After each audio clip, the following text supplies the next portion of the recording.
Thank you, my friend. It's nice to meet you. We have a mutual friend in Sherry, and I really enjoy her quite immensely. So, Yeah, and again, publicly to say a huge thank you, Sherry, for setting this up, and great to be able to speak with you. I've as many of our listeners will know, I've played hockey for 23 years, retired last season, and as a small defenseman, I mean, I'm 5'8" if I'm wearing heels. You've always been a huge hero of mine, sort of growing up in that era of when I was obsessed with watching hockey, and a lot more when I was younger.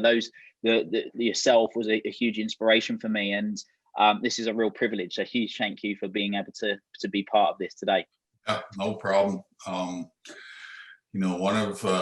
One of my most favorite seasons that I played was when I went to Belfast and played for the Belfast Giants. It was the hockey wasn't great, but the life experience was phenomenal, and I just really love the city of Belfast, and the fans and all that. So it was a wonderful experience. Yeah, it's great. I think it's funny sort of now. One of my best friends who I grew up playing hockey with, he plays for Cardiff Devils now over there, has done for many years. Unfortunately, I'm pretty sure, or I know for a fact, he wasn't playing for them then. When you were there, but it would have been great. But yeah, we got a few interesting parts where it crossed over. In fact, my coach, who I played, it was the equivalent of juniors when he was coaching me. Played against you in juniors years ago. So, Andy Hanna, who I've got a question from him. We're going to ask a little bit later on. But yeah, small world. However, people talk about 6 degrees of separation, but it's a lot like that these days, right? Especially in the hockey world. For sure. So let's just start with hockey. I mean, you've got an incredibly accomplished hockey career, former NHL All-Star player, Stanley Cup winner, Olympic gold medalist. You've done some incredible things in hockey. You had over 1,000 career points.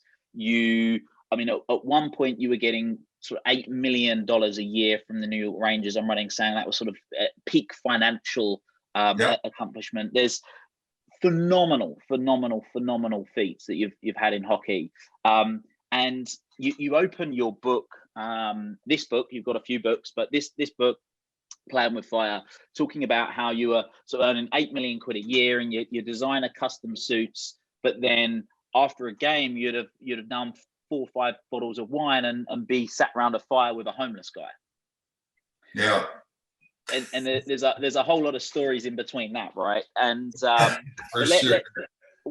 as someone that's accomplished so much, I've had the pleasure of interviewing some pretty accomplished people, and what I'm always interested in, what I've always been obsessed with, is finding about how people think, because I believe how you think determines how you act determines your results. So What I'd love to do is just go right back, because hockey's in your family, right? Your dad played hockey, I'm right in saying, and back in 1963, he had was it an injury that he got just before? He broke his leg the summer before he was going to attend training camp, and I always say, needless to say, his dream was figuratively and literally shattered that day. And so and then we didn't know anything about rehab back in the day, right? So he was able to get his leg to function where, he still played some hockey after that, but wasn't at the same level, right? So yeah. And how much do you think, sort of, because again, that's an extremely elite level, weeks out of being able to play for his dream? That was his dream, right? Like you say, his dream was shattered, literally. How much of that do you think was? I mean, you're Canadian, right? You guys are born with hockey sticks and skates. But how much do you think of the fact that he was so close to playing in the NHL was the driver for you playing in the NHL? Well, I I was 5 years old, living in a little town of, I think there was 300 people. And I was walking home with one of my classmates, and it said to me, "We're having our first hockey practice tonight. Do you want to play?" And I was like, "Sure." And I went home, asked my mom if I had any gear. We searched around the house, found an old pair of skates, probably 2 or 3 sizes too big, broken hockey stick, some old stinky, smelly hockey gloves. And, I put all this stuff in a pillow sack, and, I went down to the local rink there, which was an old barn that they converted into an arena. And I had not had any memory of being on the ice before that. And so I put on all this stuff, and I went out on the ice, and I didn't fall down. I didn't struggle. And, I was hooked like instantly. And, I guess the rest is history, because I would spend the next 35 years, in arenas, some big, some small, some in between. But, hockey was my life, and hockey was my escape. Because both my parents, experienced childhood trauma in their life, and then that manifested itself into addictive behavior as a coping mechanism. And so, I grew up in a home with a lot of chaos, a lot of drama, a lot of, some violence. And so when I was at the rink, guess what? I didn't have to be home, and I didn't have to be in that insanity. And so, also, I was around some really great people as a kid, coaches, parents of my teammates, and, those people, really looked after me, taught me some incredible morals, that I still hold near and dear to my heart now. And and I played with that group of people for 9 years. And, in those 9 years, we had an abundant amount of success as a group. And it was really sort of where I was installed with this winning attitude, and it just carried all the way through. Yeah. So I want to talk a little bit about that, because you said about when you were 5 years old, and we both work in the personal development space. I'm a big fan of affirmations. And you said that even when you were 5 years old, I'm going to make the NHL. Like, you were just, even at 5, you're like, I'm gonna do it. There was no doubt in your mind that was happening. And what I think is really interesting, you mentioned in your book about how it wasn't this dream. Like, a lot of kids, they have dreams of playing in the NHL, or over here playing soccer for the top teams. Mm-hmm. But it wasn't a dream. You were getting ready. That's what you used to say to us. I'm getting ready to play in the NHL, right? Yeah. And, I don't know where that attitude came from, but let's face it, I was head over heels better than everybody that I was playing against. Right. Yeah. And I don't know how many 6-year-olds that are that focused and that goal orientated and all that stuff. But even though I was thinking that, I was also doing the action at the same time, right? Because I subscribe to the Malcolm Gladwell theory of 10,000 hours. Yeah. And so, from 5 to 15, when I left home to pursue, my professional dream, I'd already put in those 10,000 hours. Yeah. Right. You were skating some days like 6 hours a day or something. Oh, yeah. I mean, that's and that's how you become, the best of the best in your whatever field, right? Doesn't matter whether it's accounting or being a lawyer or whatever it is, you know. And you know, it's funny because, you know, when I go see a therapist, first thing I ask them, how long have you been doing this? Yeah. Right. And if they say over 10 years, then I know that they're an expert in their field. Yeah. Right. Yeah. So, and yeah, so, and really in my sport, it's a very reactionary sport. Mm. So basically what I did is I trained myself not to think.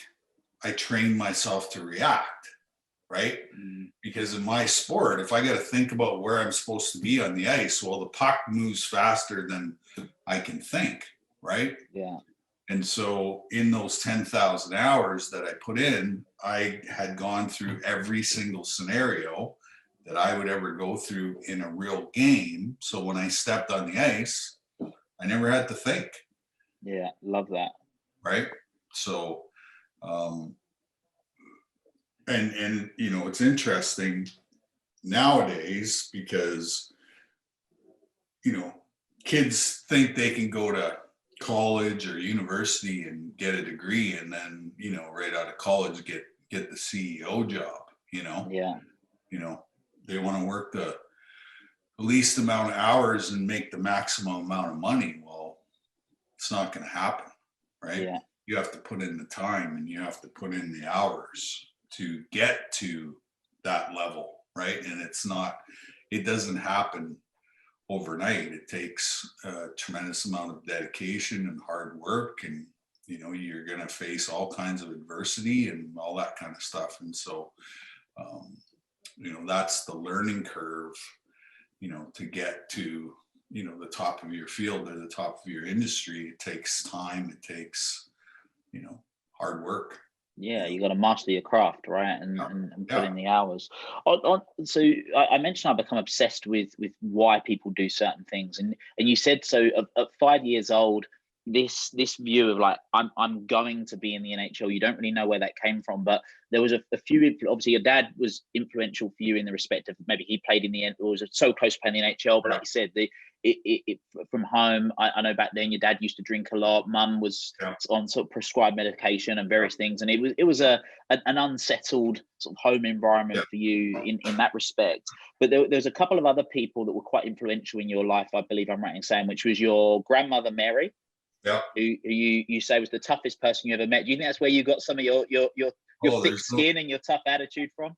No question. You know, she was well, she had unresolved anger issues, right? Yeah. So you know, I've been in this space for 13 years now, almost 13 years. And you know, what I discovered is why do people do the things they do is because of trauma. Mm-hmm. Everything comes back to trauma, right? Mm-hmm.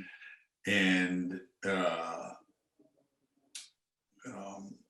you know, I experienced a lot of trauma early on in my life, you know, and what's interesting is when you sort of go back and you take a look at it,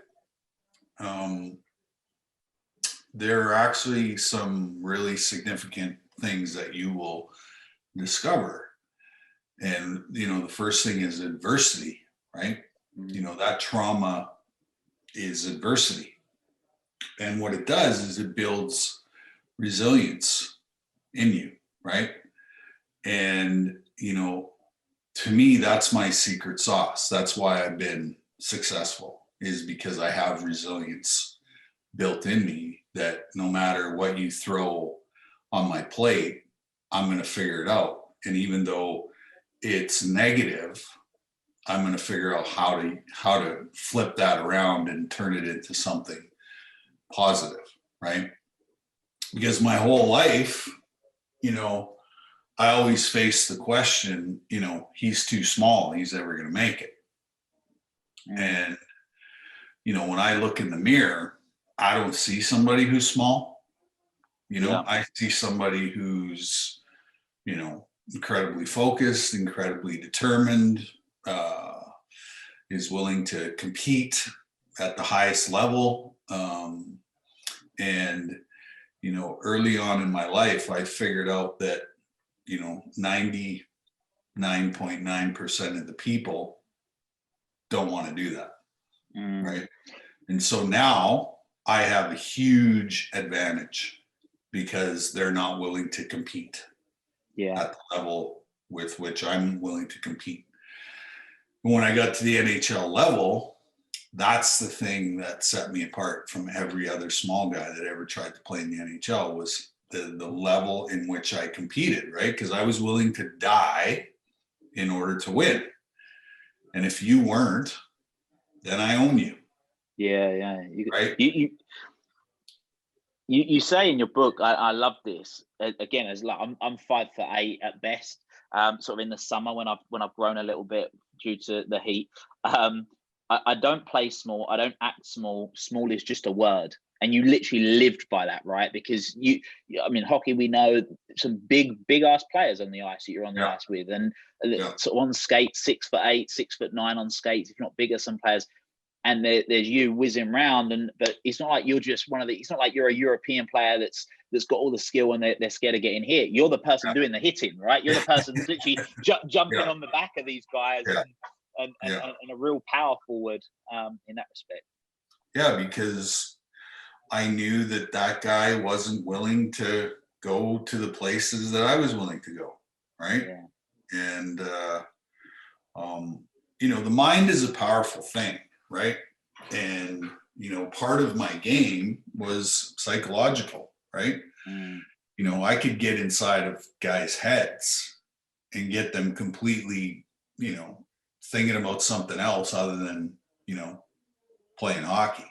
You know what I mean? So, when I broke into the NHL, the average height was 6 feet. The average weight was 200 pounds. So I'm 6 inches smaller and 50 pounds lighter than the average guy that I'm playing against.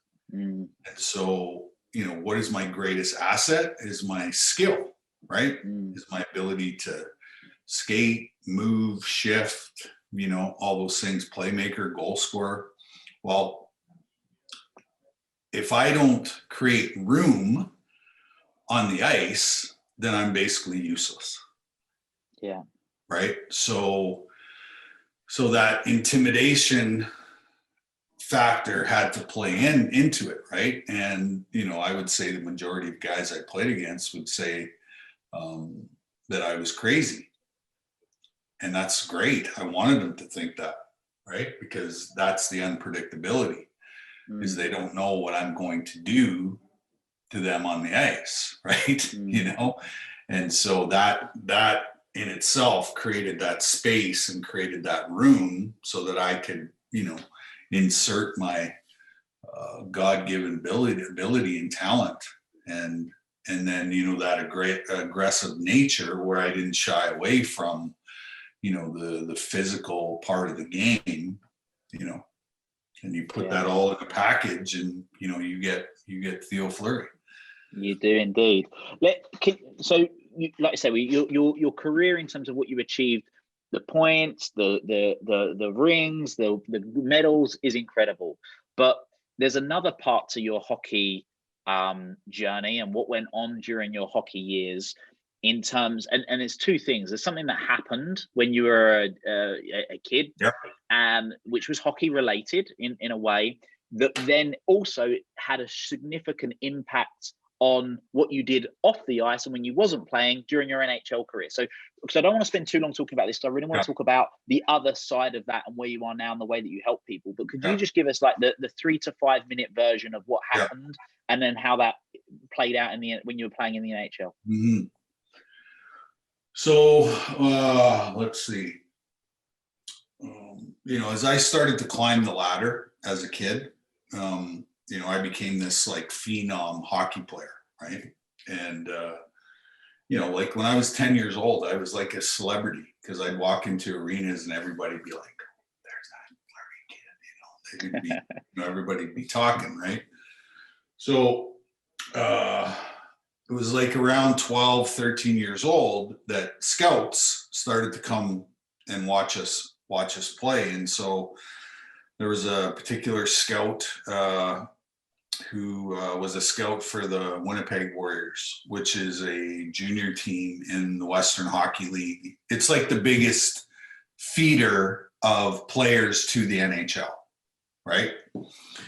And so when I was 14, I got drafted by the Winnipeg Warriors. And the summer after I got drafted, this particular scout came to my house and basically sat my mom and dad and I around the kitchen table and basically said, we think Theo needs better coaching, better competition. We would love for him to move to Winnipeg. We'll put him in a good school. We'll put him in a good home, et cetera, et cetera. And so my parents knew right from day one what I wanted to be and what I wanted to do. And so I moved to Winnipeg when I was 15 years old. I moved away from home to pursue my career. And, needless to say, that decision would change me for the rest of my life, because this particular scout over the next 2.5 years would rape me 150 times. And so, what I was left with was a lot of shame, a lot of guilt, a lot of anger, a lot of resentment. And, in what would that be, like early 80s? Nobody was talking about sexual abuse, right? And so because there was nobody to talk to, I kept this secret, hidden for a long time. And that's, shortly after that is when I discovered alcohol as a great coping mechanism to suppress the, emotional pain and suffering that was left behind, first from living with my parents, and then secondly of going through everything that I went through with this guy. And so I became a very high functioning, alcoholic and drug addict, right? And then, had this amazing career. And in 2003, I got kicked out of the NHL because I couldn't stop drinking. I couldn't stop doing drugs. And, my behavior was completely out of control. And then shortly after that, about 16 years ago, I had a fully loaded pistol in my mouth, ready to pull the trigger, not because I wanted to die, but because I was completely exhausted from living in emotional pain and suffering, and tried everything on the planet to get rid of it. And then in 2009, I wrote the book that you're talking about, and that completely changed my life. In the most incredible. Thank you for obviously sharing it, and thank you not just for that, but for the book and for the work that you do, because I know that it's impacted thousands and thousands, tens of thousands, hundreds of thousands of people as a result of that. Because like you say, back in the 80s, no one was talking about it. Even now, there's a lot of a stigma around it, right? And people are scared to talk about it, and they're scared to talk about the sort of being molested and things like that. But then there's a lot of a stigma around addiction. And a lot of people, when they think of addiction, they think of like the junkie, like lying out on a mattress, sort of in a I don't know, this like real rundown part of the city. But you're an addict that was on top of the world, most people would argue, like literally all-star, NHL all-star, Stanley Cup winner, all those different things. People would see you playing they'd be watching you on the TV, millions of people around the world. But then a few hours later, you're still out drinking till 6, 7 o'clock in the morning to then get up, get on a bus and go and travel to play for the next game, and then still go and still perform and still probably get a I don't know, Gordie Howe hat trick or whatever. And you were doing that, which is, it's just absolutely mind blowing. But you guys have lots of examples of soccer players who did the same thing. Georgie Best is probably the greatest example of that. So Yeah, I mean, I've got his son Callum on my podcast nenext week. You know, it's funny you mention him. Yeah. But yeah, it's mad. I mean, so let's excuse me. Let's just touch on that. So you got to that point, like you say, you've pistol in your mouth, decided, no, I'm not going to do this, right? But and I'm right in saying that was September the 18th, 2015 was the day that you finally said, that's it, no more drink, no more drugs. And it's been the same date since? Yeah. Oh yeah. It's been, let's see here. I'll check on my phone. I have this awesome app. 5,686 days ago. Incredible. So, yeah. Incredible. Yeah. And, that's what people don't understand about addiction is, the addiction actually saved my life, and, what is addiction? I dislike the word. I hate the word because it has so much shame attached to it. And, people just don't understand, and really, what is it? It's emotional pain management. That's what it is. That's what addiction is. And trauma is the catalyst, right? Because when I'm working with people, I'm looking for the trauma story, right? And when the trauma story is presented, then it all makes sense. Yeah. Right. And, we have a systemic, unresolved trauma problem. That's what's going on in the world right now.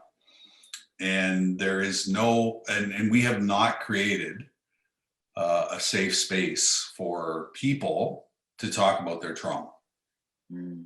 That's ultimately what I've discovered in the last, 15 years that I've been sober is that, when I wrote the book in 2009, that's the very first time I ever talked to a large audience about what happened. Right. And what happened is it connected me to all of the trauma survivors on the planet. Because now I'm the safe guy. Right. And I got run over. Right. I got run over, like completely run over. Every book signing, every speaking engagement, every workshop that I do, 5, 10, 15, 20 people are coming up to me and saying, me too. I read your book. You told my story. Hey, I saw your documentary. You told my story. Hey, I read an article in a magazine. You told my story, right? Because these people, or all of us who experience trauma, we're not allowed to talk about it, and so, that vulnerability piece with which I told my story, very vulnerable way, what happened is it created safety, created a space, created trust, right? And now, people seek me out every day to tell me their story because they know that I'm not going to judge. I'm not going to point the finger. All I'm going to do is listen, right? I'm going to listen without judgment. I'm going to listen without, ridicule. I'm going to listen. I'm just going to listen, right? And, there's not enough people out there who are willing to listen to this kind of story. Yeah. And I think you're absolutely 100% right when you say about the amount of people that have got stuff going on. And I personally, I'm a believer, and I believe you are too, of that in the Western world particularly, we've become so obsessed with treating symptoms rather than treating the cause. But if you treat the cause, the symptoms go. So because big pharma owns every disease on the planet. They own it, right? And you know, if you're watching a half-hour show on television, there's 6 minutes of commercials, and 3 of those 6 minutes are what? Big pharma commercials, right? So they've taught us that there's a magic pill or magic formula that comes in a synthetic version of brain chemistry that is going to alleviate all of our problems, right? Well, what I know about, you know, holistic healing is that when you take something that's not in its natural form, so synthetic, your body has no idea what to do with it because it's a foreign substance. And so what happens is this sludge of synthetic chemicals gets built up in your kidneys, your liver, and your intestines. And so that in itself is going to cause you a lot of problems because you're not able to move that sludge out of your body because first and foremost, your body doesn't know what to do with it, right? And so, you know, part of my healing journey has been, you know, I've taken a real spiritual approach to my healing. And, you know, I'm an indigenous person. And so, you know, I hang around with medicine men, you know, and, you know, what the medicine men tell me is there is a holistic or plant-based version that is a cure for everything, you know, that affects us today, right? And you know, because I went down the road of big pharma, right? And all I got was more prescriptions and more, you know, magic pills. And what I discovered is there is no magic pill, you know, because I've tried them all. And, you know, when I grasped onto the concept of spirituality and participating in ceremony is when I've had the greatest relief of my mental health symptoms, my addiction issues, is when I, you know, grasped onto the piece of spirituality, because the healing journey is the 3 steps. I got to heal the physical, the emotional, and the spiritual, right? And like I said, when I grasped onto the spirituality part, I haven't thought about going back to addiction as a coping mechanism. Can we just touch on that? Because that you say, I haven't thought about going back. So you've gone from that moment, sort of gun in the mouth, September the 18th, 2005. In your book, you said like you had this aha moment, and the aha moment you wrote in the book was, right, I need God, right? Yeah. And obviously people use different terminology for God, universe, whatever, right? Yeah. But there was also someone else in your life that was, from what I can understand, sort of a key leader, someone that was a huge inspiration to you, which was Father Paul. Yeah. So spirituality was all like would pop in and out of my life, you know, at different times. And, you know, basically September 17th, 2005, I hit my knees in a washroom and I surrendered. Yeah. And I turned my will and my life over to the care of, you know, God, Allah, Buddha, Jehovah, you know, the universe, whatever you want to call it. Because up until that point, I was making all the choices and making all the decisions for my life. And that was a complete shit show, right? When I was running my own life, it wasn't good, right? Every time I drive the bus always crashes, right? So September 18th, I got in the passenger seat. I don't care who's driving the bus anymore. And, you know, I had to trust in, you know, in that spiritual part. And I can tell you that, you know, I've compiled close to 6,000 consecutive days because I'm not running the show. Yeah. Right. You do whatever you want with me. I'm not going to question it. I'm just going to go with it. Right. And since I made that choice and that decision, my life is drama free. You know, there's no more drama. There's no more chaos. There's no more violence. There's no more none of that stuff because I'm not running the show. I want to touch into that a little bit, because you talk about how when you were in a rink, right, you could go into any rink in the world and people are going, that's Theo Fleury. They're coming, they're asking for autographs. You are, I say, you've been one of my childhood heroes. I grew up watching hockey, playing hockey, and for our height reasons and various other things, that was the case. But then you said when you stepped off the ice, you didn't have this identity. It's like, who am I? Yeah. And you've already mentioned that the sort of addiction for you, use the term, which I absolutely love, by the way, emotional pain management, which is a coping mechanism, right? So whatever the substance is, it's just a coping mechanism. What's the identity now? So how do you identify now? You're not on the ice now. How do you identify in 2021? I collect people. That's what I do. That's my job. Simple as that.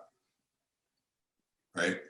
Because, and you know, what's really interesting is by listening to other people's stories, I would say the majority of people, the light bulb goes off, right? And when the light bulb goes off, they're in forever. They're not leaving, right? And, you know, like I found my tribe of people, right? You know, and I didn't, you know, even though I was part of a team, even I was part of, you know, one of the, you know, 4 most popular sports in the world, you know, I still felt alone. I still felt all those things. And now I don't, because I found my tribe, right? Found my people. And, you know, trauma is the string which binds us all together as human beings. That's the commonality. That's the commonality in every story, is trauma. Talking of stories and trauma stories, there's I heard you share an experience which really sort of touched me, and I want to elaborate on it if we can. You talk about your people, and you collect people, and you do a lot of work now in prisons. Yeah. You go around to prisons, and I'm writing saying that you were speaking at this one prison with the prisoners, and you create like a really safe space for them. And these prisoners, they're like, as you would imagine, a lot of prisoners, right? But then you come in, you share your story, and these guys start opening up and sharing stuff. And there was this one guy that sort of come up and said, "Hey Theo, you're my hero," which many people do, me being one of them. Yeah. And he said, 3 weeks ago, I met someone. Do you know the story I'm talking about? Yeah. It was a profound piece in my healing journey, right? Because when I was writing the second book called Conversations with a Rattlesnake, and Kim, who was the person I was writing the book with, Kim Barthel, we got to the word forgiveness. Okay. And she asked me, how do you feel about forgiveness? And I was like, no, not gonna happen, you know. And I was, you know, I wasn't there yet, right? So she said, just think about it. think about the word forgiveness. Think about forgiveness. I said, okay, I can do that. And so next thing you know, we show up at this prison. Her and I are doing a full day with 400 inmates in a prison, and we're having this amazing conversation, and this kid in the back of the room, can't even sit in his chair. He's obviously, been triggered by something I said. And so, I say to him, you got something to say? And he stands up and he says, first thing out of his mouth is, Theo Fleury, you're my hero. And he said, as you can see, he says, I'm not the biggest guy in the world. And he said, I used to be a really great hockey player. And he said, when I was 14 years old, I got involved with the wrong crowd. And he said, I started selling drugs. And he said, I've been in and out of jail ever since. And then he said, you'll never guess who I was with 3 weeks ago in Grand Cache, Alberta. I said, I don't know, who are you with? And he said, I was with Graham James. And Graham James is the guy that raped me 150 times, and he was in jail with my abuser. And so he basically said, because you're my hero, I was going to beat the shit out of this guy for you. Okay. But he also said that Graham is very heavily guarded because everybody wants to beat the shit out of this guy.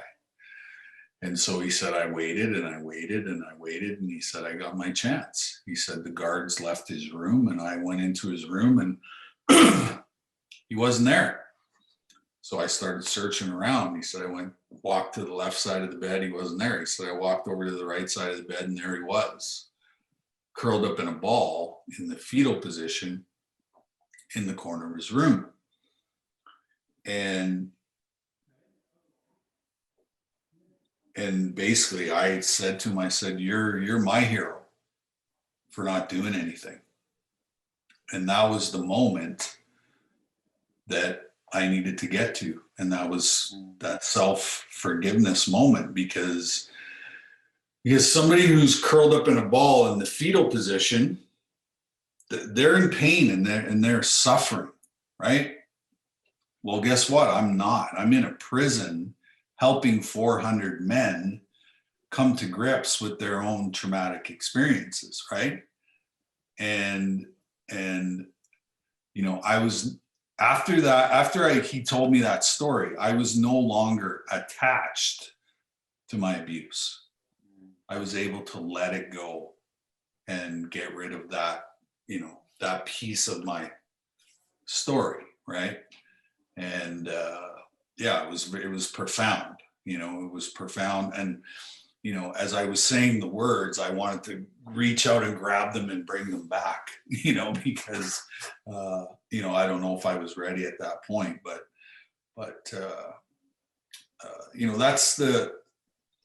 that's the thing about willingness, right?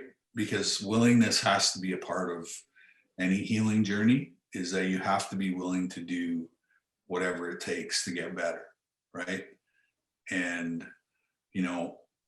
by setting an intention of wanting to, excuse me, by setting the intention that I wanted to go work in the prison system, even though I was providing some healing to them, guess what they did for me? Yeah. They showed me and taught me what forgiveness was. Absolutely. Right? So, I always tell coaches, right, whether you're life coaching or coaching kids or whatever, my attitude is always, I want to learn more from you than I can teach you. Because that takes the ego out of the equation, right? And that builds trust, that builds relationship, that builds openness, honesty, and willingness, right? Those are three really important things: honesty, openness, and willingness. Those are the three keys and they talk about them in the 12-step programs, right? As being the 3 pillars to, getting rid of whatever you're addicted to. Yeah, absolutely. And I just want to touch on that. So I mentioned my coach, one of my coaches that I grew up playing. He played against you when you were at Moose Jaw years ago in juniors. And he said that even back then, and even now, he said you're the best player he ever played against. Right? I said I was going to be doing this podcast, and he said he's the best player I ever played against. But his question, this is Andy Hanna, said, how's the battle going with addiction, and what is it that you do every day to keep it out? What's something that other people could do to stay away from addiction? Well, it's a challenge, because part of my trauma experience is I have lots of mental health challenges, right? Depression, anxiety, panic disorder, all those things, right? So I would say my biggest challenge is, staying mentally healthy, right? And, but working with people, I don't have to be in my own head when I'm working with people, which is a good thing, and, but, like I said, it comes down to those 3 things. I have to work on my physical, my emotional, and my spiritual well-being, right? And each part of my day has to consist of either working on one of those things or all 3 of those things. And when I do that, my depression is at arm's length, my anxiety is at my arm's length, right? As long as I'm doing something every day. And so, addiction's like a habit, right? And so when you stop the addiction, you have to create new habits, right? And, whether that's, I always tell people, find your 5, right? Find your 5 people and put them on speed dial and stay in constant contact with them on a daily basis, right? No matter what you're feeling, right? Because our biggest obstacle was we couldn't be honest. We couldn't, some of us couldn't even identify feelings, right? And so when you create habits, especially healing stuff, then it becomes easier to do those things. The hardest thing for me was to stop and then find this new habit and this new routine, right? And I can never drink again. Yeah. And I had to tell myself that until I actually believed that I could live without drugs and alcohol and food and sex and gambling and all these things, right? As coping mechanisms. And I had to find healthy, holistic coping mechanisms that I use every day, right? Because my old toolbox was only filled with addictive behavior. Yeah. Right? My new toolbox is filled with all kinds of really great stuff, right? Meditation, yoga, exercise, golf, therapy, all these things, and so those are the things that I go to when I'm struggling. Thank you for sharing that. Another question that I had from a good friend of mine, which is, what's been your biggest highlight in terms of your own personal transformation? Well, my greatest accomplishment in life is my sobriety. Yeah. Without my sobriety, I got nothing, right? So, that's it. And people are astonished when I say that, because I have a World Junior, Stanley Cup, Canada Cup, Olympic gold medal. Like, I have all these things, and most people think that that's my greatest accomplishment. no. Without my sobriety, I'm dead. Yeah. I'm not here. Another question that I had, and this is from a hockey fan at the club that I play at. He said, what was going through your mind when you scored the overtime winner in 1991 and led to what he calls still the greatest celebration of all time? that was Chris McGill. Yeah. Well, I wasn't thinking at that time, I watched the puck go across the goal line, and I love to score goals, right? And I love to score big goals, and so those two things collided at the same time, and it was kind of an out of body experience, that here we are, we're facing elimination in the playoffs, and it's against our greatest rival. I always tell people that series, if it was played today, we'd all be in jail because that's how brutal and violent and barbaric that whole entire 7-game series was. They call it the show, but there's nothing fake about it, is there? No. Like when we were slashing each other, we were hoping to hit bone. That's what was going on, and so to be able to score that goal, and I hadn't scored a goal in the whole entire series until that game, and I had scored 50 goals in the regular season that year. So all of that was like came to a head. You had the monkey on your back, and you got rid of it in some style. Yeah, and as an elite athlete, that's what you train your whole life for, is for that moment, right? You train for that moment, and I was just overcome with euphoria, and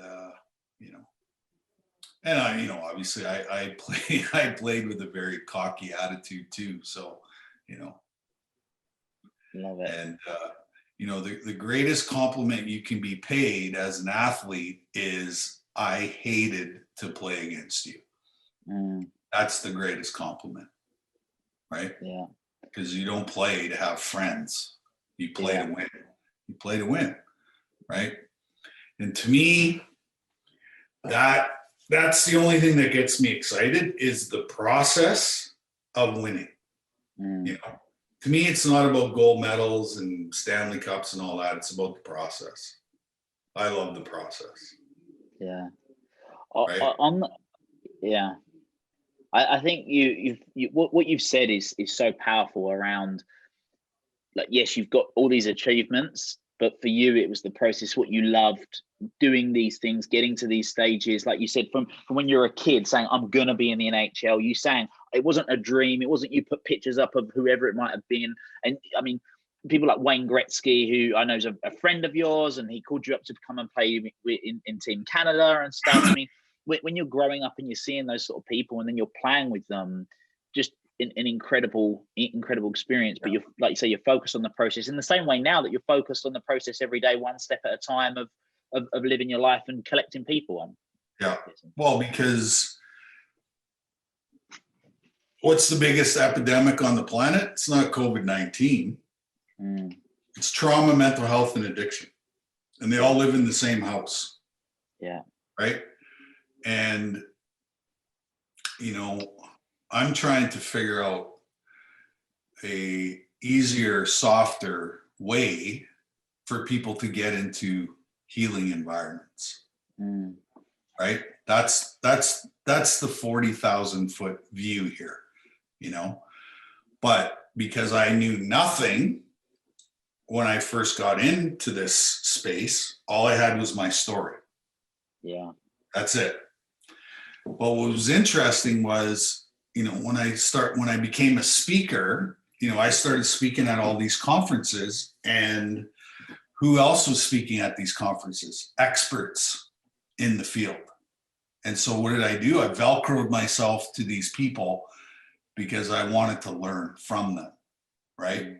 And then take that information from that person and that person and that person and that person, and then, create, try to figure out, how can we, because the system, the system is flawed, right?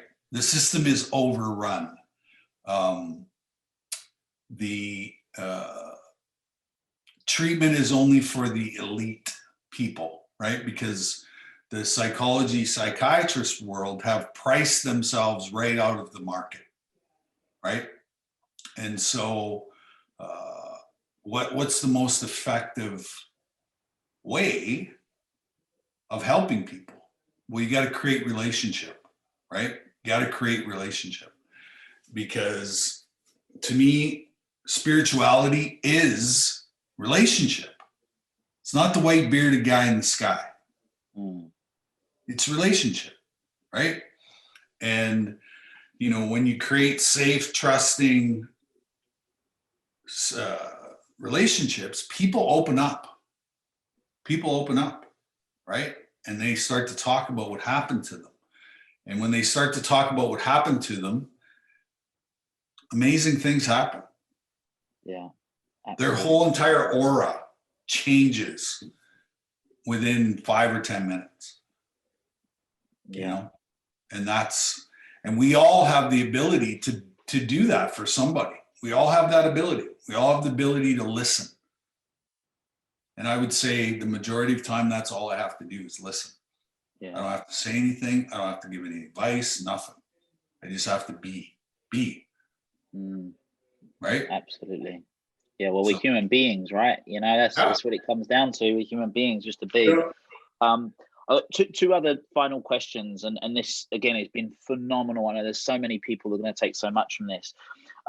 So one of the questions, this is a question from my friend Jimmy Clark, who's a Swedish hockey enthusiast, and I think this would be really interesting to play into two roles. He said, so he's got a question I'm going to add to it. He said, what kept you going when you were losing games, when your coach was being a prick, when you felt drained, and you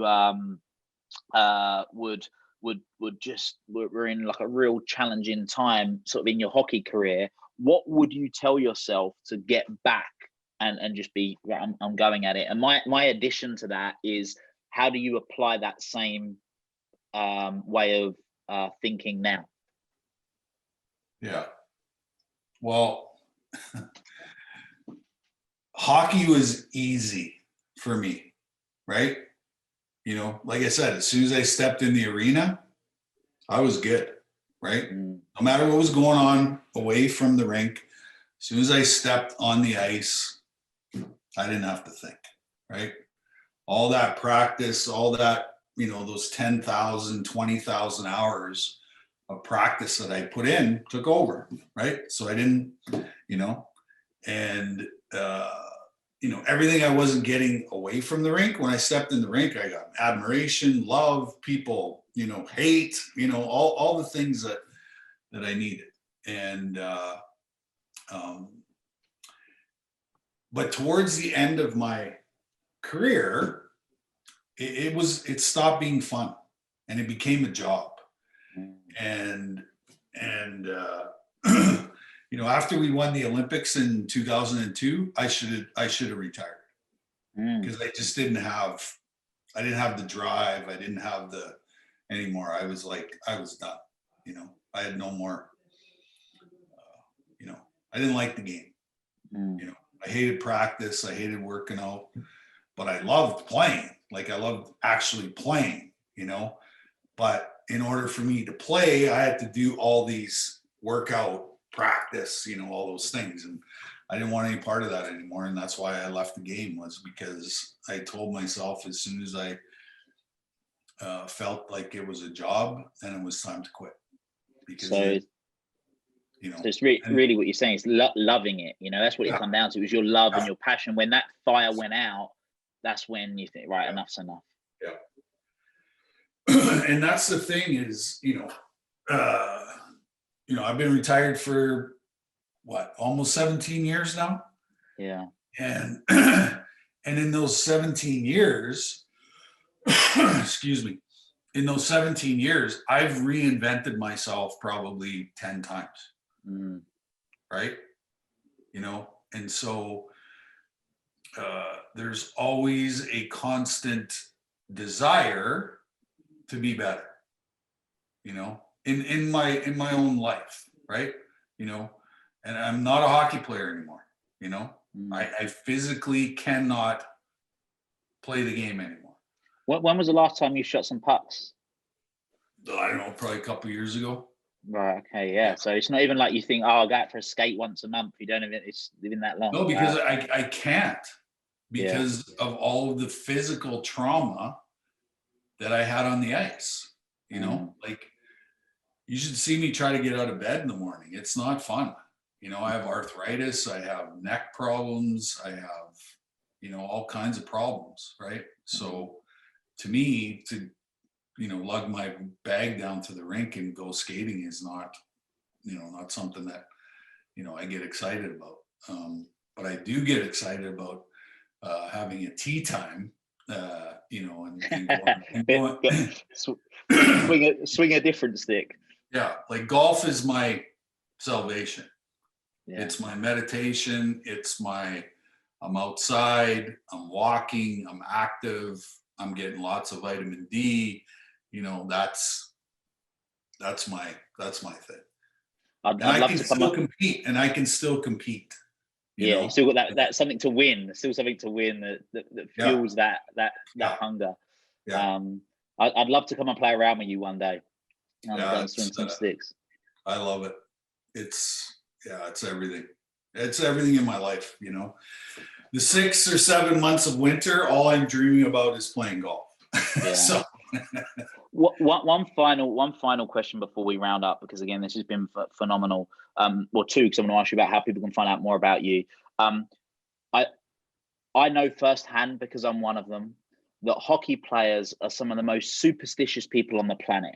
Yeah. When it comes to I've always kitted up left to right. I know you kitted up left to right, but my pre-game ritual is like everything's got to be on point. The food that I eat before, like, I don't know what it is, but in hockey, I believe it's more in hockey than it is any other sport I've ever played, right? Yeah. I don't know what it is, where we get it from. It's just like the holy hockey god just gives us these rituals. What superstitions do you still have these days? I have very few, Right. I think that ritualistic stuff is a form of OCD. Because if I don't do this a certain way, I'm leaving too many things to chance, Yeah. And I like to have control of, what's going on. So it's, I think it's a part of OCD, and I was really, really bad when I was playing, like really bad. Yeah. I actually had to do the exact same thing almost every day, which was fucking crazy. So Yeah. Yeah. It's mad. And then so Theo, thank you so much for your time. It's been phenomenal having you as a guest. I'm really grateful to Shari, and I'm grateful for you, Shari, for introducing us, and grateful for you for coming in and getting to chat about a sport that I've spent my life playing, and you spent your life playing, but then talking about what we're both doing now is phenomenal. If people have been have just thought, wow, this is incredible, how do I find out more about this guy? Where can people connect with you, find out more about you? You can go to my website, theofleury.life, and I'm on all social media platforms at TheoFleury14. Amazing. So guys, definitely go and check out Theo. Get his books as well. So you've got Playing with Fire, then you've got Conversations with a Rattlesnake. Go and get them on Amazon, whatever. What I'll do is I'll put the website, the theofleury.life, in the show notes so people can access it. But yeah, it's been incredible talking hockey and everything else, most importantly, Theo. So thank you so much for being a great guest. Yeah, no problem, man. Take care of yourself, and I'm sure we'll run into each other at some point. And everyone that's been listening, thank you very much for this. Until next time, make it happen. Thank you for listening to this episode of the Make It Happen with Will Polston podcast. Make sure you join Will's free Facebook group the Make It Happen community. Please support the show by subscribing on iTunes, Spotify, Stitcher, SoundCloud, or Google Play. Share this episode with at least one friend you think would benefit from it, and give Will a 5-star review wherever you download your podcasts. Until next time, make it happen.